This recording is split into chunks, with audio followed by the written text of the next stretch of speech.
Hey everybody, it's Colby. Well, I didn't expect to be back on video so soon, but here we are. If you're watching this, you know that Access has been canceled for the evening. We're putting things on pause for 1 week to both stand in solidarity with Access, with Alpena High School's decision, but also to make sure that we ourselves aren't accidentally a catalyst for more of the spread in our community. This was not an easy decision, and hopefully we will be back next week, but I just wanted to be frank with you about our reasoning process right off the bat.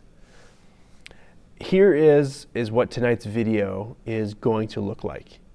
Ben has recorded 2 worship songs for us, and I'm going to share just a really short devotional thought, and then we're going to end things with a prayer challenge, a way that you can be praying for Access for our community, and just a way that we can all be praying together as one youth group here in Alpena. And I imagine that the finished version of whatever we're recording right now is not going to look as polished as what we were releasing this past summer, but that's okay. We still hope that this is encouraging to you, and we hope that this might be a reminder for you that we are all connected together as believers, even though we might not be in person here at this moment. But let's pause our conversation, though, and just take a minute to sing to the Lord. And like Psalm 55, verse 22, and 1 Peter 5:7 states, let's cast all of our anxieties on Him who cares for us and sustains us.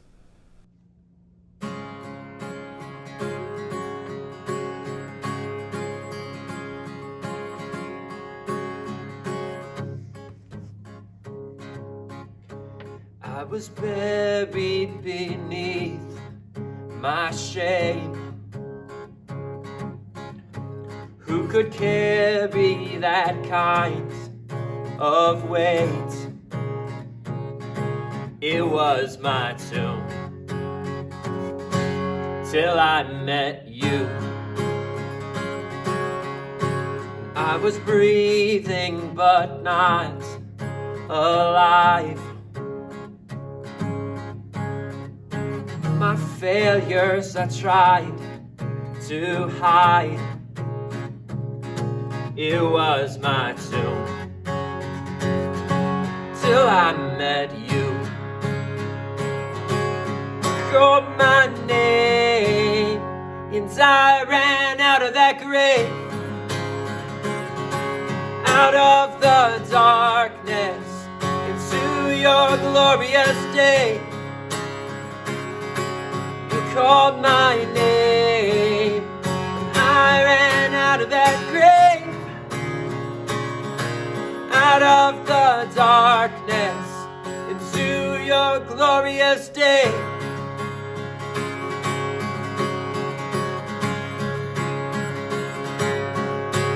Now your mercy has saved my soul. Now your freedom is all that I know. The old made new.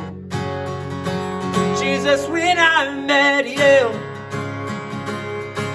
you called my name, and I ran out of that grave, out of the darkness into your glorious day. Called my name, and I ran out of that grave, out of the darkness into your glorious day.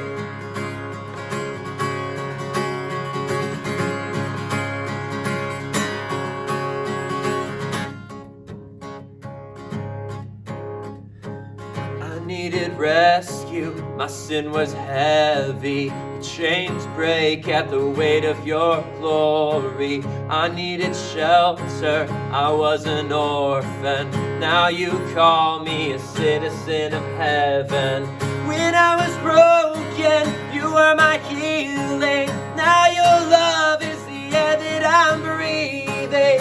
I have a future, my eyes are open, 'cause when you called my name, I ran out of that grave, out of the darkness, into your glorious day. You called my name, I ran out of that grave, out of the darkness, into your glorious day. You called my name, and I ran out of that grave, out of the darkness, into your glorious day. You called my name, and I ran out of that grave, out of the darkness, into your glorious day.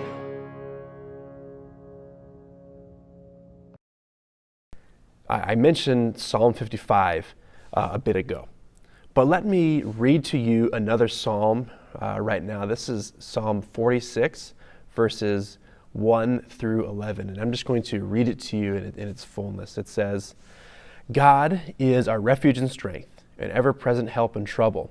Therefore we will not fear, though the earth give way and the mountains fall into the heart of the sea, though its waters roar and foam and the mountains quake with their surging. There is a river whose streams make glad the city of God, the holy place where the Most High dwells. God is within her. She will not fall.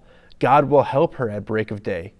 Nations are in uproar, kingdoms fall. He lifts his voice and the earth melts. The Lord Almighty is with us, the God of Jacob our fortress. Come and see what the Lord has done, the desolations he has brought on the earth. He makes wars cease to the ends of the earth. He breaks the bow and shatters the spear. He burns the shields with fire. He says, be still and know that I am God. I will be exalted among the nations. I will be exalted in the earth. The Lord Almighty is with us. The God of Jacob is our fortress.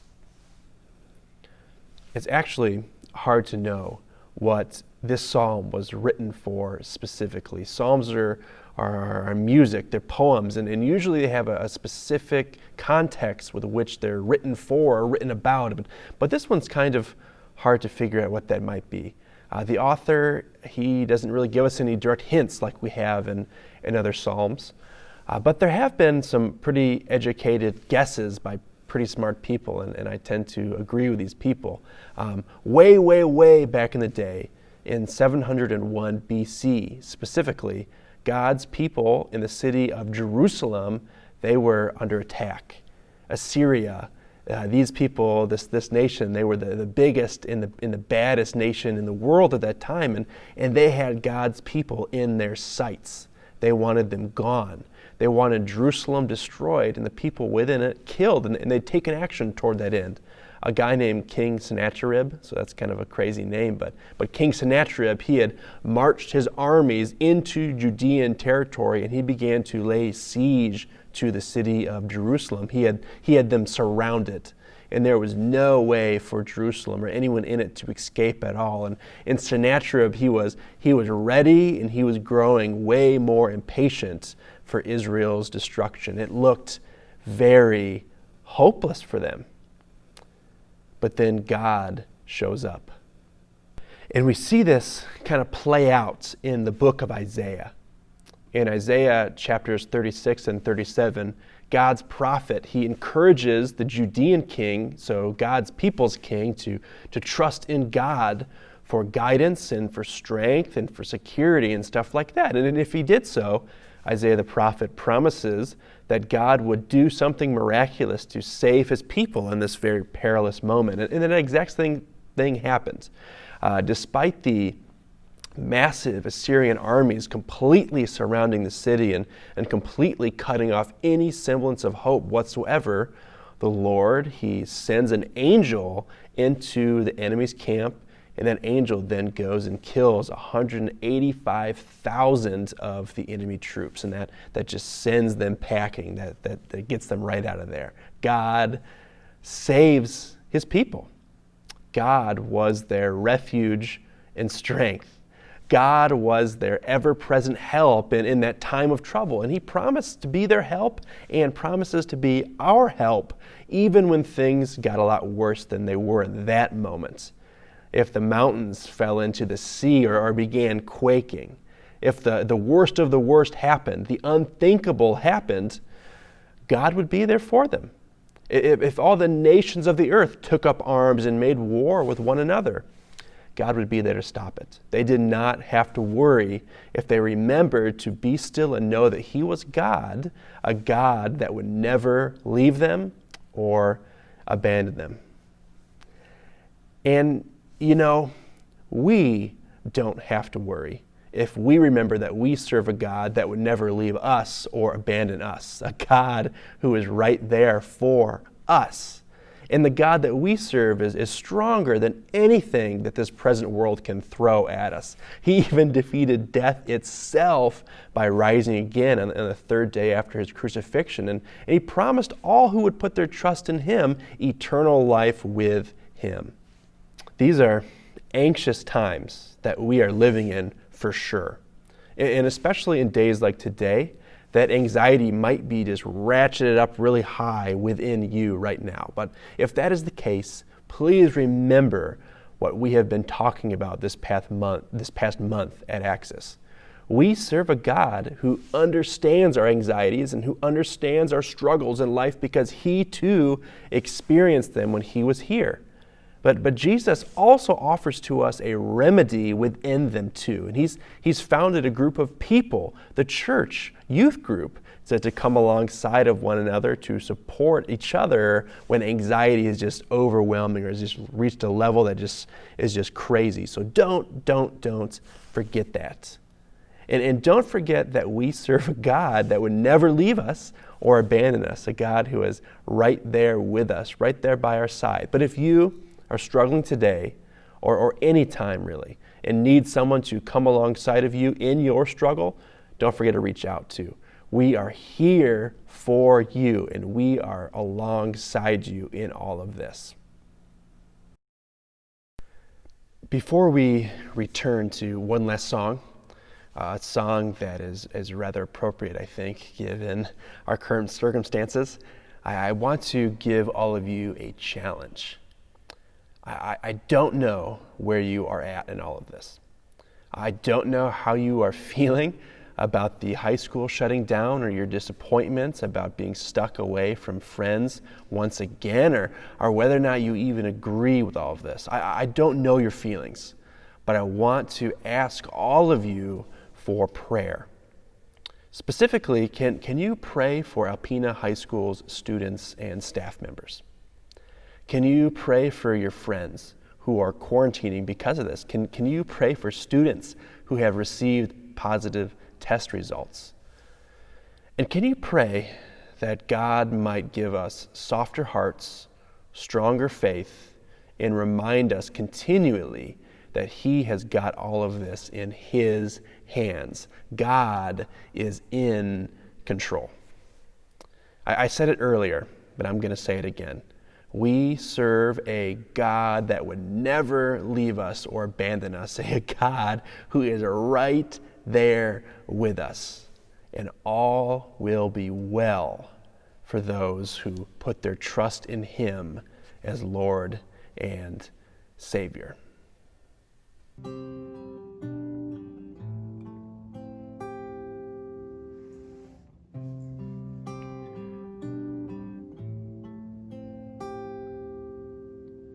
Grander earth has quaked before, moved by the sound of his voice. And seas that are shaken and stirred can be calmed and broken for my regard. Through it all, my eyes are on you. Through it all, it is well. Through it all, my eyes are on you, and it is well with me.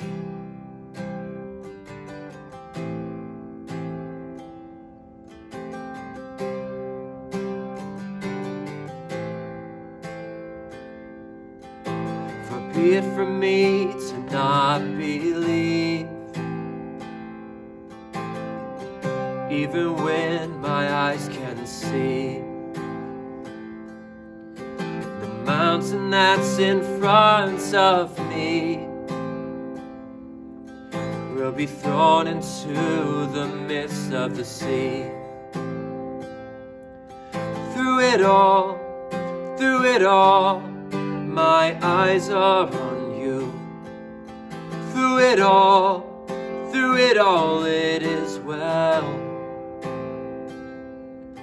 Through it all, my eyes are on you, and it is well.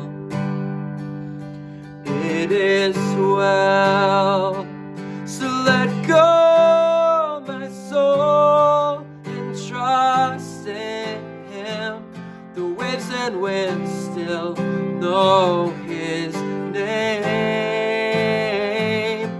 Let go, my soul, and trust in Him.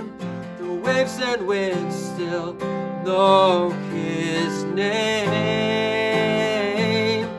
Let go, my soul, and trust in Him. The waves and winds still know His name. The waves and winds still know His name. It is well with my soul. It is well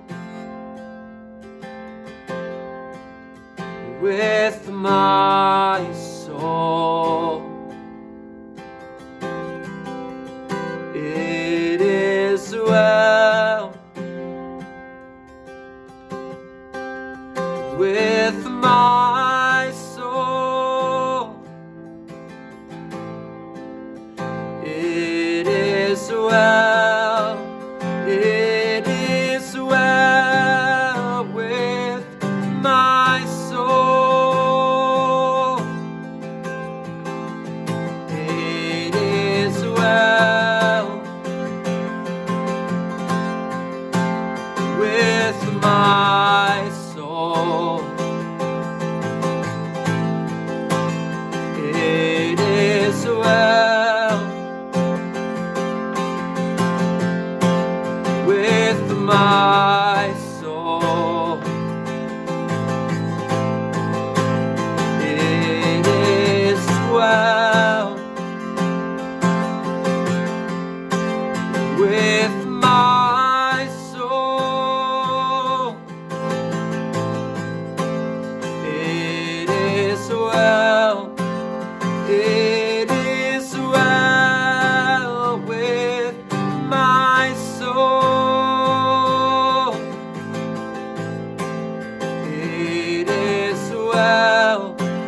It is well with my soul.